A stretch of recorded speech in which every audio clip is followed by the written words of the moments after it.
তুমি আমার জন্য? হ্যাঁ, একটা মাস আমাকে তুমি প্রাইভেট পড়াইতে পারো না।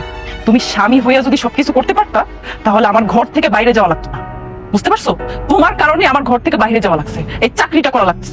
দেখো, আমি পারি নাই প্রাইভেট পড়াইতে, ঠিক আছে, কিন্তু আমি এখন তাই চেষ্টা করুন।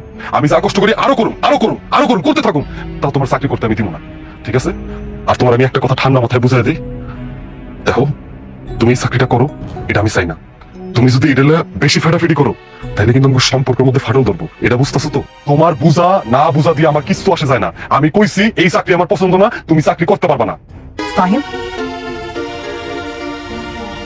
তুমি কি আমাকে বিয়ে করতে পারবে? হ্যাঁ, তোমার মত থাকলে অবশ্যই করবো। কেন? তাহলে বিয়ের ব্যবস্থা করো। আচ্ছা, তুমি কি ভেবেচিন্তে কথা বলতেছো? আমি খুব ভেবেচিন্তে একদম ঠান্ডা মাথায় তোমাকে কথাটা বলতেছি। আর পৃথিবীতে প্রত্যেকটা মেয়েই চায় একটা সুখে শান্তিতে সংসার করবে, আমিও তাই চাই। কিন্তু তোমার হাজবেন্ড? আমার কোনো স্বামী নেই। আচ্ছা, এইভাবে তোমার সিদ্ধান্ত নেওয়া কি ঠিক হচ্ছে? তুমি যদি বিয়েতে রাজি থাকো তাহলে আমি আমার স্বামীকে ডিভোর্স লেটার পাঠাই দিব। তাহলে তুমি বলদটাকে ডিভোর্স দাও।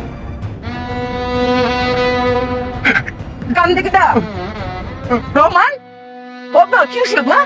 কানতেছ কি? কি হইছে? মারিয়া কই? মারিয়াম বলে চলে চলে গেছেন না। কই গেছে মারিয়া? যা কইতাছি সত্যি কইতাছি। না, আমার মেয়ে কোনোদিন আমার ছেড়ে যাইতে পারে না, মায়ের ছেড়ে মেয়ে যাইতে পারে না। আমি বলতেছি আমি ওর স্ত্রী। ফাহিম, এই মহিলা যা বলতেছে তা কি সত্যি? তুমি ওনার স্বামী? এই, কি? হ্যাঁ, কি এমন করছিলাম আমি? কেন আমার সংসারটা নষ্ট করলি? কেন আমার জীবনটা নষ্ট করলি? আমি তোমার কাছে একটা জিনিস ভিক্ষা চাইতে আইছি।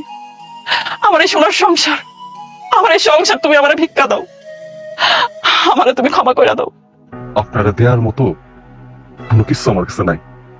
আমার যা দেওয়ানেরা ছিল আমি আমার জান পাখিরে দিয়ে দিচ্ছি।